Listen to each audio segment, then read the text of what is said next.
The wind that moves across the Anatolian plateau today is the same wind that once carried the smoke of burning cedar and the sound of iron hammers ringing against stone.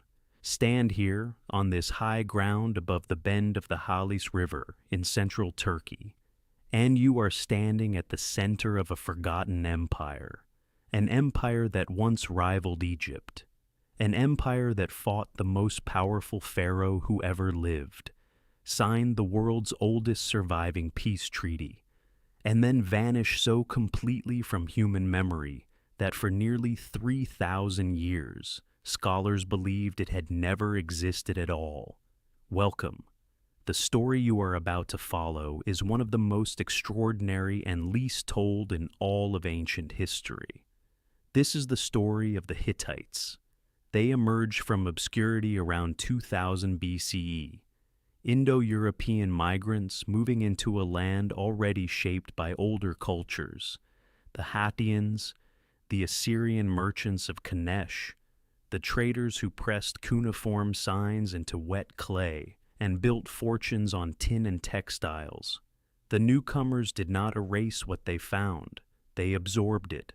They took the gods, the rituals, the sacred kingship traditions, and wove them into something entirely new.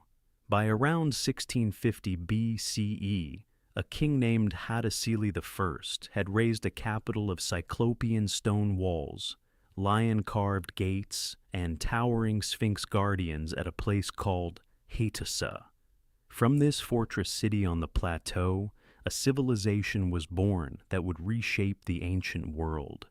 The journey ahead is complete. Every chapter of this civilization will unfold before you. The origins in the highland mists of early Anatolia, the formation of a kingdom under its first great kings, the audacious raid that toppled the old Babylonian dynasty around 1595 BCE, the violent succession crises that nearly destroyed everything, and the remarkable legal mind of King Telepinu, who responded by writing the ancient world's first formal succession law. The rise of Suppiluliuma I, who dismantled the Mitanni Empire and placed Hittite allied rulers across Syria. The thunder of 3,500 chariots at Kadesh in 1274 BCE, where Muwatalli II faced Ramesses II in history's first recorded major battle.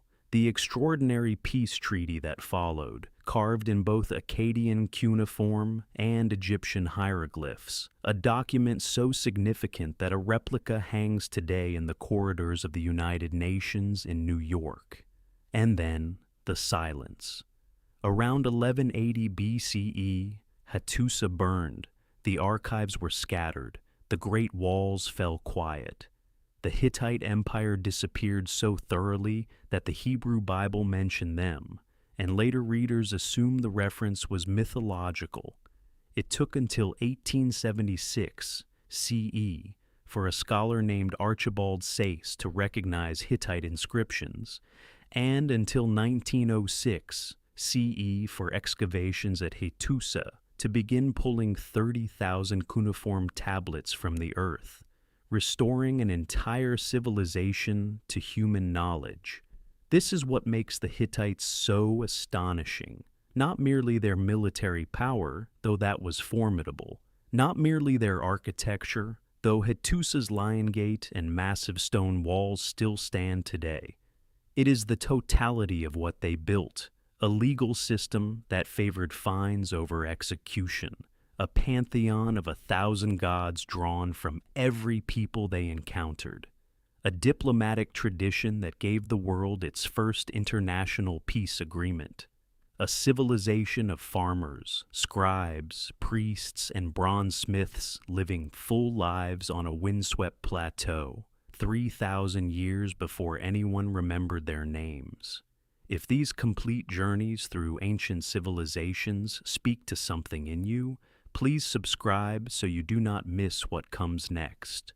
Each week, we bring you the full story of a lost world, told from beginning to end, with every detail it deserves. The plateau is waiting. The stone gates are open. Let us begin our journey. The wind moves across the Anatolian plateau without interruption. There are no forests here to slow it, no hills tall enough to redirect it. It passes over limestone outcroppings, over dry riverbeds, over fields of pale grass that bend and recover in steady rhythm.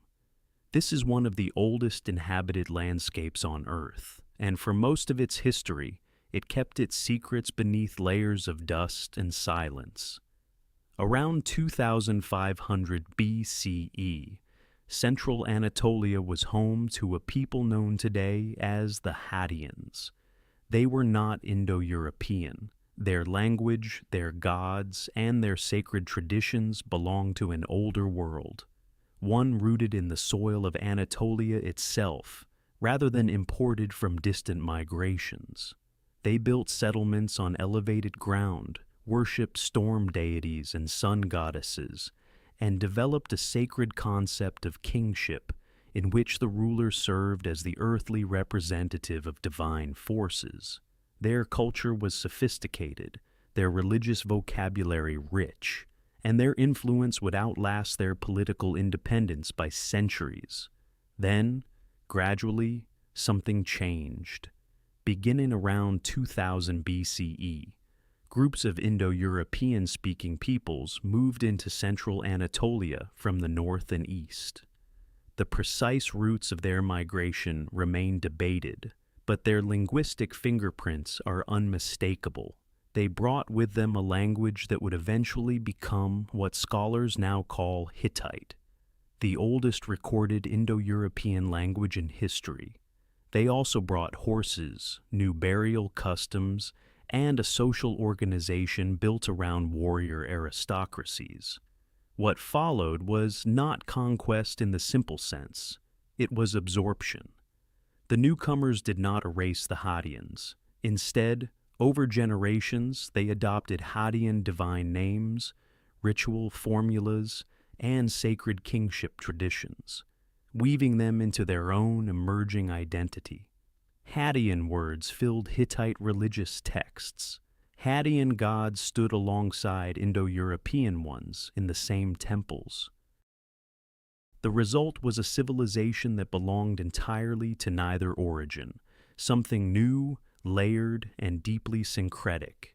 The clearest window into this formative period opens at a site called Kultepe, ancient Kanish, located in the Kayseri region of central Anatolia. Here, beginning around 1950 BCE, Assyrian merchants from the city of Assur established a trading colony known as a Karum, a commercial district built just below the native Anatolian settlement on the mound above. The Kanesh Karum became the largest and most active of perhaps 20 such colonies scattered across Anatolia, and it operated for roughly 2 centuries before its eventual decline around 1750 BCE. The merchants of Kanesh carried tin and textiles westward from Mesopotamia, exchanging them for Anatolian silver and gold. They kept meticulous records on small clay tablets pressed with cuneiform signs, sealed in clay envelopes, and stored in private archives. Thousands of these tablets have survived. They record prices, debts, legal disputes, and personal letters. An intimate archive of commercial life that also preserves, almost accidentally, the earliest known traces of the Hittite language itself. The tablets from Kanesh show Anatolian names appearing alongside Assyrian ones. They show local rulers negotiating with foreign merchants, enforcing contracts, and collecting tolls. They reveal a society already comfortable with writing, already embedded in long-distance trade networks that stretched from the Persian Gulf to the Aegean. The Anatolian plateau, so often imagined as isolated, was in fact deeply connected to the wider Bronze Age world. By around 1800 BCE, the Karum network was weakening. Political disruptions, Shifting trade routes and local conflicts gradually severed the commercial ties that had sustained it. The Assyrian merchants withdrew. The clay tablets fell silent, but the world they had helped create did not disappear. The Anatolian peoples who had traded alongside them, absorbed their writing system, and built their own administrative traditions were already moving towards something larger. The plateau that had nurtured the Hattitians, absorbed the Indo-European migrants, and hosted the merchants of Kadesh was preparing to produce an empire. The stone city had not yet been built. The great kings had not yet been named. But the foundations, cultural, linguistic, commercial, and spiritual, were already in place, waiting beneath the wind-scoured highlands for the moment when history would call them forward. The stone arrives before the king. Massive limestone blocks, quarried from the ridges surrounding the Hali River bend, are dragged across the plateau on wooden sledges pulled by teams of oxen. The workers who move them leave no names in the record. Only the walls remain to speak for them. Walls so thick that two men could walk side by side along their tops. Walls built not merely for defense, but as a declaration. Something permanent is being constructed here, on the high rocky spur above the Anatolian plateau, at a place the Hattitians had long called sacred. Around 1650 BCE, a king named Hattusili I makes this site his capital. He calls it Hattusa. Hattusili I is not the first ruler of the emerging Hittite state, but he is its first great architect. His predecessors had governed from Kusara, a city whose location remains uncertain to modern archaeology. Hattusili moves the center of power northward, to a site of extraordinary natural strength. Hattusa sits on a rocky promontory surrounded on three sides by deep ravines. The fourth side faces the open plateau, and it is here that the builders concentrate their greatest efforts, constructing a massive fortification wall that would eventually stretch for kilometers, reinforced with towers and pierced by monumental gates. The Lion Gate takes shape during these early decades. Two stone lions, carved in high relief from single limestone blocks, flank the southern entrance to the city. Their mouths are open, their eyes fixed outward. They are not decorative, they are guardians, expressions of royal power made permanent in stone, warning every approaching traveler of the authority that waits within. From Hattusa, Hattusili I launches campaigns that transform the political landscape of the ancient Near East. His royal annals, among the earliest historical prose texts in any Indo-European language, record expeditions westward against Arzawa and southward into Syria. He strikes at Alalak, a prosperous city in the Orontes Valley, reducing it and carrying its wealth back to the plateau. These are not raids. They are systematic projections of power, establishing Hittite presence across trade routes that had long been controlled by others. Yet, Hattusili I dies without securing his legacy cleanly. His chosen successor is murdered. The instability that follows reveals a structural weakness at the heart of Hittite kingship. Succession is contested, violent, and unpredictable, but from this turbulence emerges Mursili I, a king of extraordinary ambition. Around 1595 BCE, Mursili I leads his army on a campaign of breathtaking audacity. He marches south through Syria, crosses the Euphrates, and continues deep into Mesopotamia. His target is Babylon, the greatest city of the age, seat of the dynasty founded by Hammurabi, center of the known world's commercial and cultural gravity. Mursili I sacks it. The old Babylonian dynasty, which had endured for 2 centuries, collapses under the blow. The Hittite army withdraws northward, carrying plunder and prestige, leaving Babylon in political chaos from which it would not quickly recover. The raid on Babylon does not produce a Hittite Mesopotamian empire. Mursili I does not garrison the city or attempt to hold it. The campaign is a demonstration of reach, of capability, of the terrifying mobility that Hittite chariot forces could achieve across vast distances. The ancient world takes notice. The Hittites are no longer a regional power contained within Anatolia. They are a force that can strike anywhere. Mursili I returns to Hattusa and is assassinated by his brother-in-law. The pattern of violent succession reasserts itself with brutal consistency. Kings rise and fall through palace intrigue, family betrayal, and factional struggle. The empire that Hattusili I built and Mursili I extended begins to contract under the pressure of its own internal contradictions. Territories in Syria slip away. Rivals grow bolder on the borders, but Hattusa endures. The stone walls stand. The Lion Gate watches the plateau. The cuneiform archives continue to accumulate clay tablets recording laws, rituals, and royal correspondence. Whatever chaos surrounds the throne, the city itself persists, a fixed point of Hittite identity around which the empire will eventually reconsolidate. The first kings have written their names into the rock of Anatolia. The stone city has risen, and it will not fall quietly. The palace at Buyukale does not forgive weakness. Its stone corridors, cut into the high citadel rock above the lower city, have witnessed the full measure of human ambition, and the violence that follows when ambition goes ungoverned. After Mursili I returns from Babylon in triumph around 1595 BCE, the kingdom should consolidate. Instead, it fractures. Mursili I is assassinated by his brother-in-law Hantili, who takes the throne not through inheritance but through murder. The pattern, once established, proves nearly impossible to break.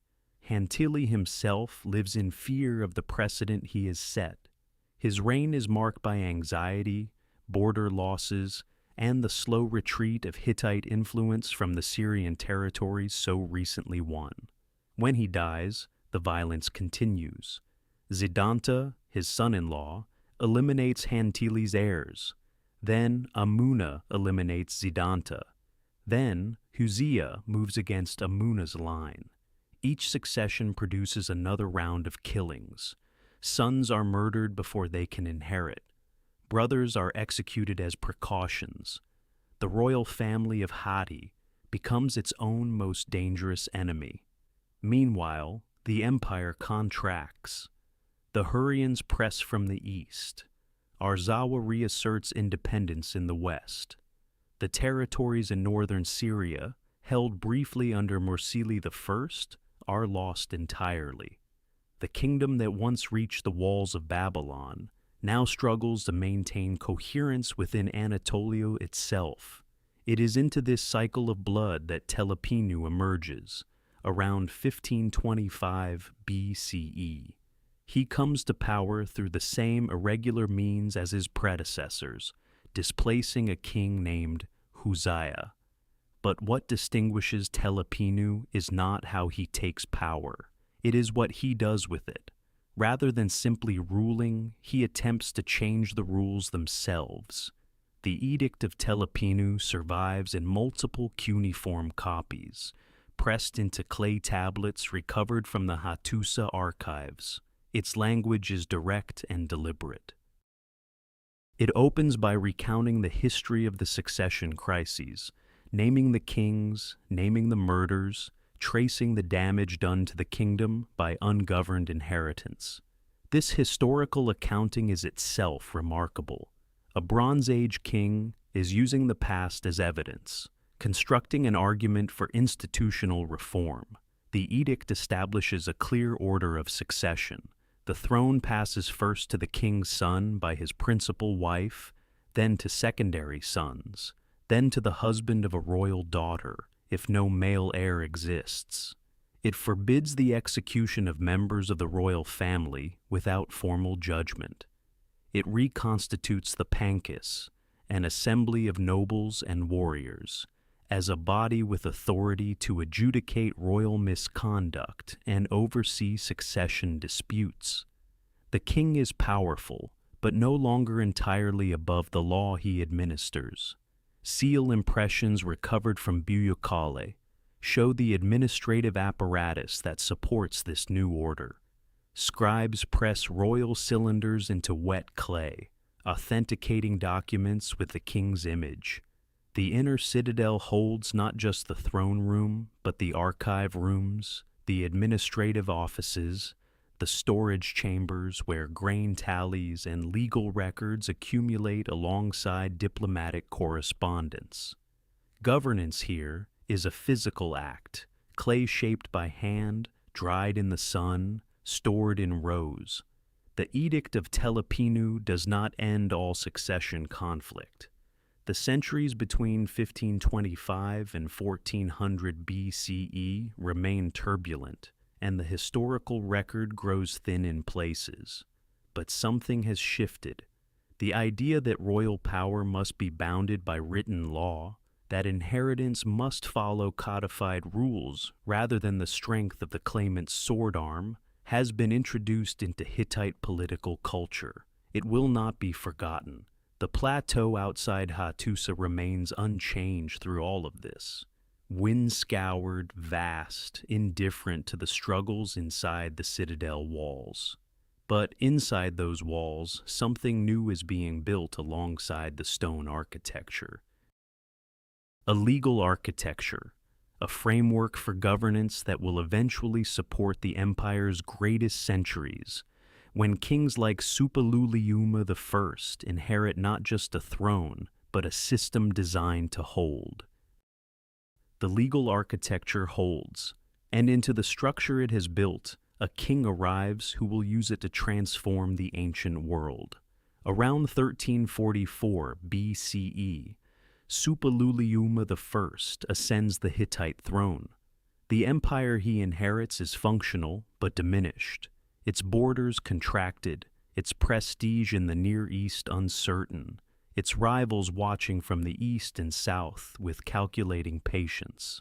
The Mitanni Empire, centered on the upper Euphrates and Khabur River plains, has long dominated northern Mesopotamia and Syria. Its kings have exchanged gold and diplomatic letters with Egypt's pharaohs as equals. For generations, Mitanni has been the power that defines the eastern horizon of Hittite ambition. Suppiluliuma does not move immediately. He consolidates. He rebuilds Hattusa's defenses, extending the city's massive stone walls to enclose an area of nearly 180 hectares, one of the largest fortified cities in the Bronze Age world. The new construction includes the Great Southern Extension, with its Sphinx gates and corbelled tunnel entrance cut directly through the earthen rampart. The city grows upward and outward simultaneously, its silhouette against the Anatolian plateau becoming unmistakably imperial. Then the campaigns begin. Around 1344 BCE, Suppiluliuma launches his first major Syrian offensive. The operation is carefully planned, moving Hittite forces through the Taurus passes and into the Syrian corridor, the contested land bridge connecting Anatolia to Mesopotamia and Egypt. City after city acknowledges Hittite authority. Alalakh falls. Kingdoms that once paid tribute to Mitanni now send their submissions to Hattusa on clay tablets pressed with Hittite royal seals. But Mitanni itself proves resilient. The first campaign achieves territorial gains without delivering the decisive blow. Suppiluliuma withdraws, reassesses, and waits. The interval lasts years. When he moves again, around 1327 BCE, the Second Syrian campaign is different in scale and intention. Hittite forces cross the Euphrates, a river the Hittites call the boundary of the world, and strike directly at Mitanni's heartland. The Mitanni capital of Washukani, somewhere in the upper Siabur plains, is reached and overwhelmed. The Mitanni king Tushratta, who had once corresponded with Amenhotep III of Egypt as a brother sovereign, flees and is later assassinated by his own son. What follows reshapes the political map of the Near East. Suppiluliuma installs Hittite allied rulers across Syria, at Carchemish, at Aleppo, at Ugarit. These are not merely conquered territories. They are vassal kingdoms bound by treaty. They are kings obligated to supply troops, deny passage to Hittite enemies, and send regular tribute to Hattusa. The treaty system Suppiluliuma deploys is sophisticated. Each agreement specifies obligations, invokes divine witnesses, and includes historical preambles explaining why the vassal owes loyalty. It is diplomacy codified in clay. Then comes the letter. Among the cuneiform tablets recovered from the Egyptian diplomatic archive at Amarna, one correspondent stands apart from all others. An Egyptian queen, identified in Hittite records as Dahamunzu, almost certainly Ankhesenamun, widow of the recently deceased Tutankhamun, writes to Suppiluliuma with an extraordinary request. Her husband is dead. She has no son. She asks the Hittite king to send one of his sons to Egypt to become her husband and pharaoh. Suppiluliuma, accustomed to diplomatic calculation, is stunned. He sends an envoy to verify the request. The queen writes again, more urgently. A Hittite prince named Zananza is dispatched toward Egypt. He never arrives. Somewhere along the road, Zananza is killed, murdered, Hittite records insist, by Egyptian agents. The diplomatic rupture is immediate and bitter. Suppiluliuma launches punitive raids into Egyptian-controlled territories in Syria. The moment of potential dynastic union between the two great powers collapses into renewed hostility. Suppiluliuma himself dies around 1322 BCE, likely from a plague that swept through Hittite territories following campaigns in Syria, a disease possibly carried back by prisoners of war. He leaves behind an empire transformed, Mitanni broken, Syria reorganized under Hittite authority, and a diplomatic legacy that will define the Near East for generations. The plateau at Hattusa holds his memory in stone and clay, in the walls he raised and the treaties he pressed into existence. The Syrian corridor does not belong to the timid. It is a land of contested river crossings, fortified tells, and ancient roads worn deep by centuries of armies moving north and south. Whoever controls this narrow band of territory between the Euphrates and the Mediterranean coast controls the trade, the tribute, and the strategic balance of the entire eastern Mediterranean world. By 1274 BCE, both the Hittite Empire and the Kingdom of Egypt understand this with absolute clarity. Muwatalli II, grandson of Suppiluliuma I, has spent years preparing for what is coming. He assembles a force of extraordinary scale. Ancient sources suggest approximately 3,500 chariots and perhaps 37,000 infantry drawn from Hittite territories and allied states across Anatolia and Syria. Contingents arrive from Arzawa, Kizzuwatna, Ugarit, and Lucca. This is not a raiding party. It is a coalition army, the full weight of Hittite imperial power concentrated at a single point. That point is Kadesh, a fortified city positioned at the junction of the Orontes River and the Eleutheros Valley in what is now western Syria. The city sits on a strategic tell, surrounded by water on multiple sides, commanding the roads that connect Egypt's northern territories to Hittite-controlled Syria. Both powers have claimed it. Neither will surrender it.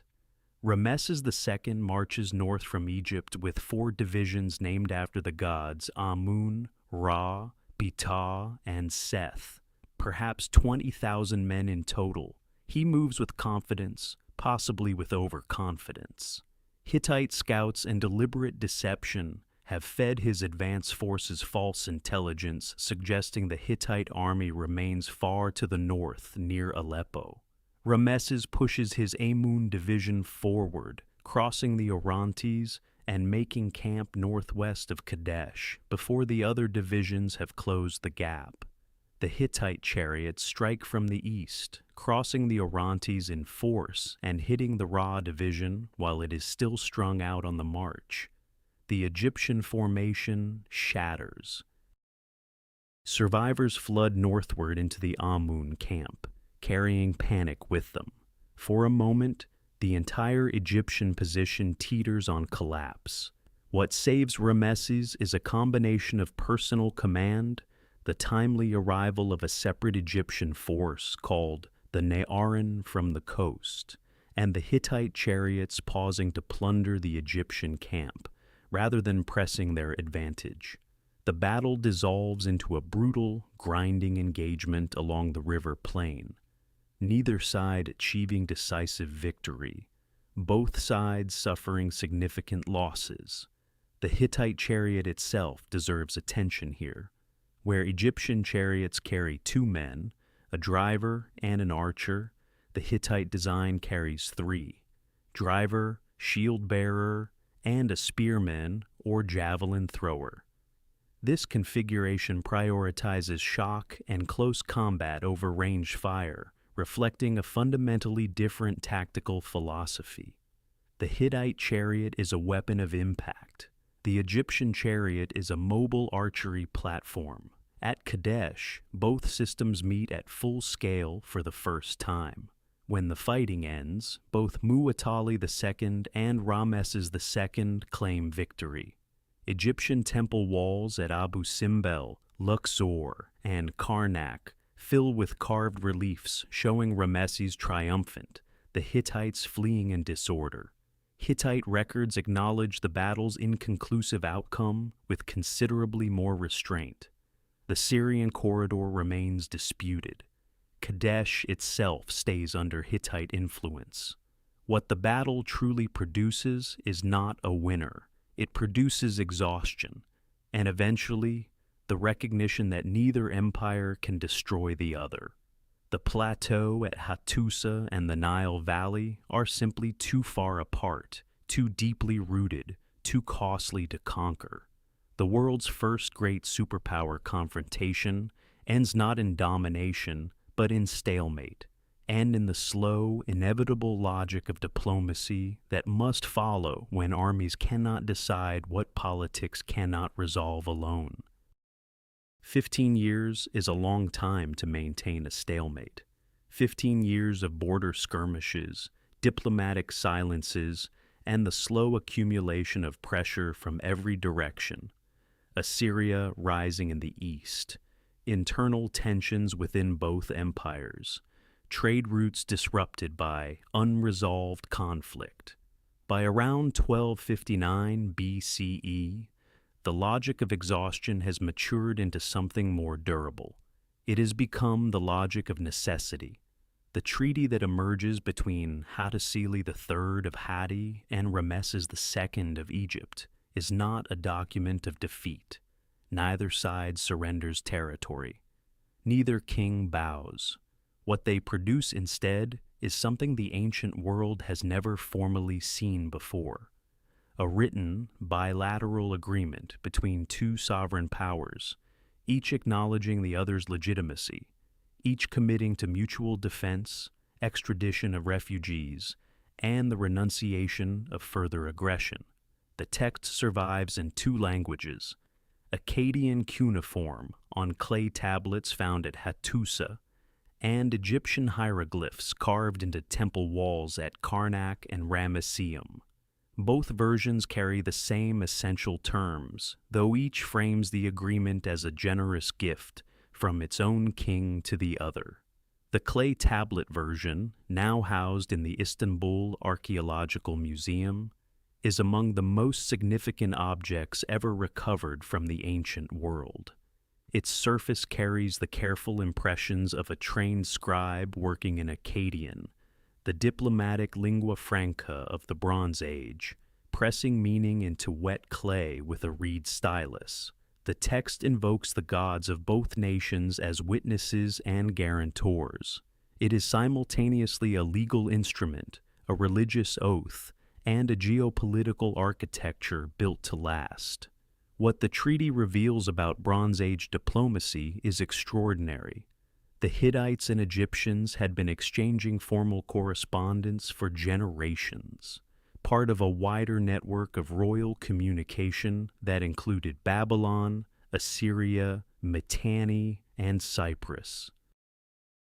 The Amarna letters, discovered in Egypt in the late 19th century CE, preserve fragments of this world, kings addressing each other as brothers, negotiating gold shipments, requesting physicians and craftspeople. The Hittite archives at Hattusa contain hundreds of such letters.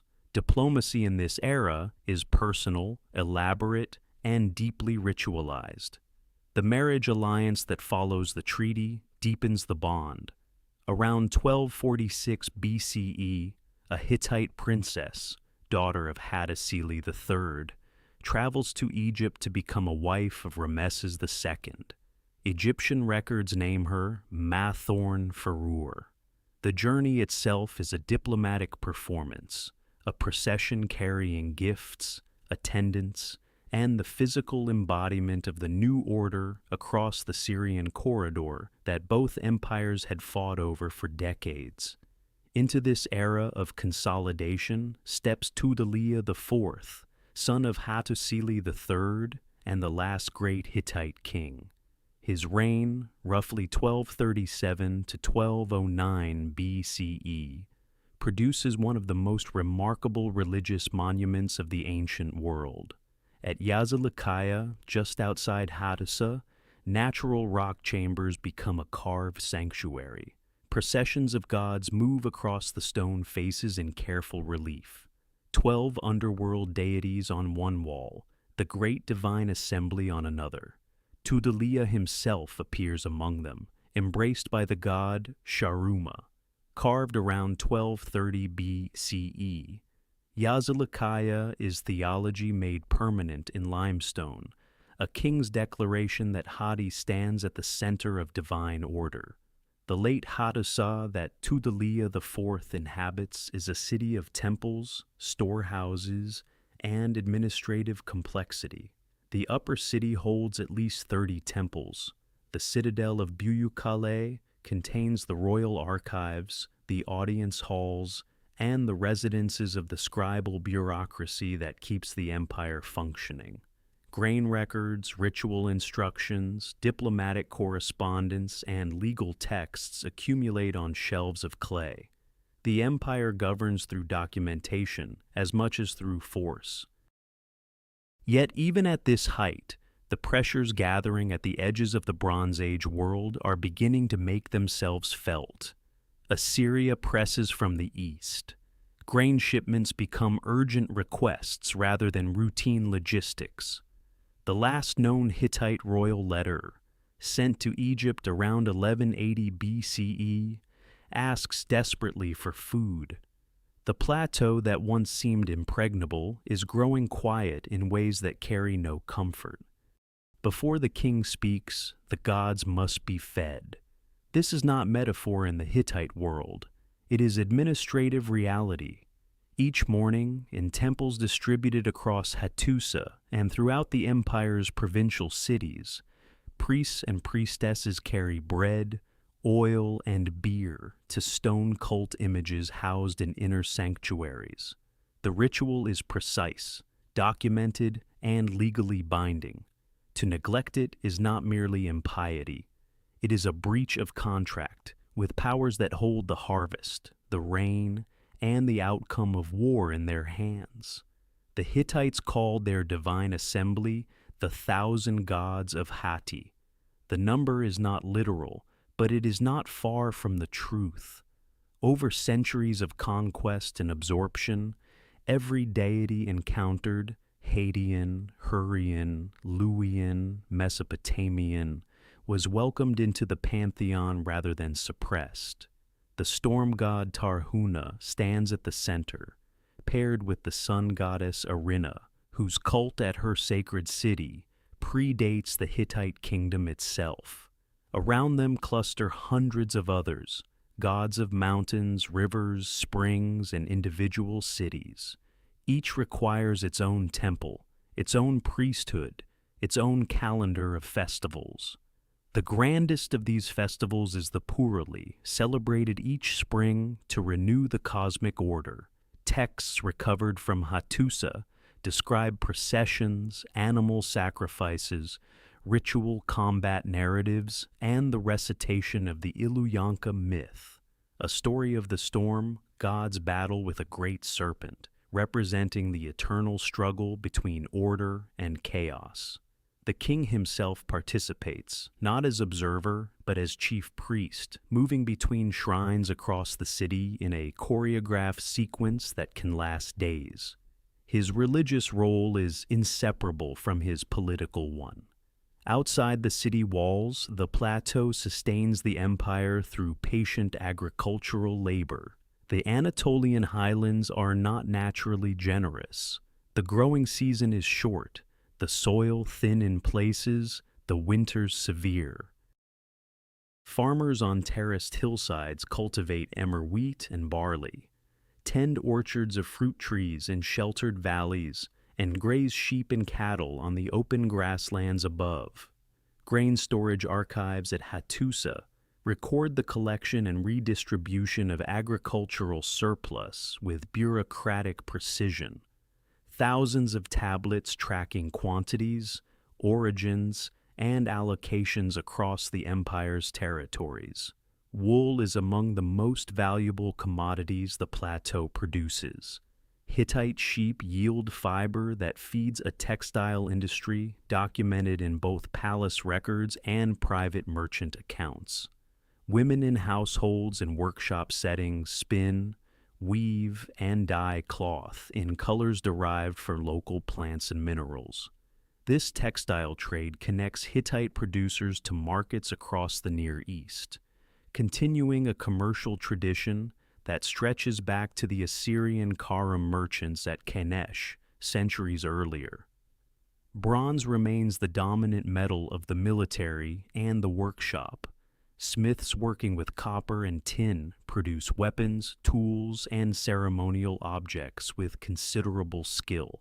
But Hittite archives also preserve the earliest documented references to iron smelting as a deliberate craft. A letter from a Hittite king to an Assyrian counterpart mentions iron objects as rare and precious gifts, evidence that the Hittites were among the first to work iron intentionally. Though widespread iron use would come only after the empire's fall, the law codes governing this society carry a tone that distinguishes them from contemporaries. Where Hammurabi's Babylonian laws frequently prescribe death, Hittite statutes tend toward compensation. A man who injures another pays a fine measured in silver. Disputes over land, livestock, and labor are resolved through documented settlements rather than physical punishment. The texts do not suggest a utopia, but they reveal a legal culture oriented toward resolution and economic restitution rather than retribution alone. Scribes trained in cuneiform at Hattusa's tablet, houses are the connective tissue of this civilization. They copy ritual texts, record grain inventories, draft diplomatic letters, and preserve the mythological narratives that give the empire its spiritual coherence. Their clay tablets, baked hard by the fires that eventually destroyed Hattusa, survive as the most complete record of a Bronze Age civilization's inner life. In their careful impressions of wedge-shaped signs, an entire world breathes. Its fears, its obligations, its negotiations with gods and neighbors alike. The clay tablets do not lie. Somewhere around 1180 BCE, a Hittite official pressed urgent words into wet clay. A request for grain shipments, a plea for supplies, a voice reaching outward from a kingdom already fracturing at its edges. It is the last known royal correspondence from Hattusa. After it, silence. What follows is not a slow decline measured in generations. It is something faster, more violent, and far more mysterious. Within decades, the great stone city on the Anatolian plateau, with its cyclopean walls, its lion-guarded gates, its archives of 30,000 tablets, is abandoned and burning. The Bronze Age world that the Hittites helped build does not simply weaken, it collapses. The destruction layers at Hattusa tell the story in compressed geological time. Archaeologists working at modern Boaz Kale have uncovered thick bands of ash and charred timber beneath the ruins of the upper city. Burned roof beams, shattered storage vessels, and scattered bronze objects mark the final occupation levels. The fires were not accidental. The scale and distribution of burning across multiple structures suggest deliberate destruction, though whether by invaders, internal rebels, or the Hittites themselves during a planned abandonment remains one of archaeology's unresolved questions. The broader context is catastrophic. Across the eastern Mediterranean, between roughly 1200 and 1150 BCE, an interconnected world of palace economies and long-distance trade networks disintegrates with remarkable speed. Mycenae falls silent. Tiryns burns. The great trading city of Ugarit on the Syrian coast is destroyed around 1185 BCE and never rebuilt. Cyprus sees widespread destruction. Egypt survives, but barely, repelling waves of migrants and raiders the Egyptians call the Sea Peoples, a confederation of displaced groups whose origins remain debated, drawn possibly from the Aegean, Anatolia, and the Levantine coast. Pollen records extracted from lake sediments in central Anatolia suggest prolonged drought conditions during this period. A slow agricultural failure that would have strained grain supplies, weakened palace redistribution systems, and pushed populations into movement. The Hittite Empire's administrative structure depended on surplus grain flowing from agricultural territories to the capital. When that flow disrupted, the entire system became vulnerable. Internal pressures compound the external ones. Vassal territories in western Anatolia and Syria, held in place by Hittite military dominance, begin asserting independence. The Kaskan peoples to the north, long-standing enemies who had raided Hittite territory for centuries, press inward. The empire's ability to project force, already stretched across an enormous geographic arc, begins to contract. The great temples of Hattusa, where priests once maintained the 1,000 gods through daily ritual, fall quiet. The tablet houses where scribes copied mythological texts and diplomatic correspondence are abandoned. The Lion Gate, whose massive stone guardians had watched over the city for centuries, stands open to an empty road. Hattusa does not surrender to a single conqueror. It simply empties, its population dispersing into the surrounding plateau, carrying fragments of a civilization into smaller, scattered communities. What burns is not just a city, it is a system. The Bronze Age network of interdependent palace economies, shared diplomatic protocols, and long-distance trade that had connected Egypt, Haiti, Babylon, and the Aegean for 3 centuries. The Hittites had been both architects and beneficiaries of that system. When it fractures, they fracture with it. The ruins cool slowly under the Anatolian sky. Wind moves through empty corridors. The cuneiform tablets, baked hard by the very fires that destroyed the city, settle into the ash and wait. They will wait nearly 3,000 years before anyone reads them again.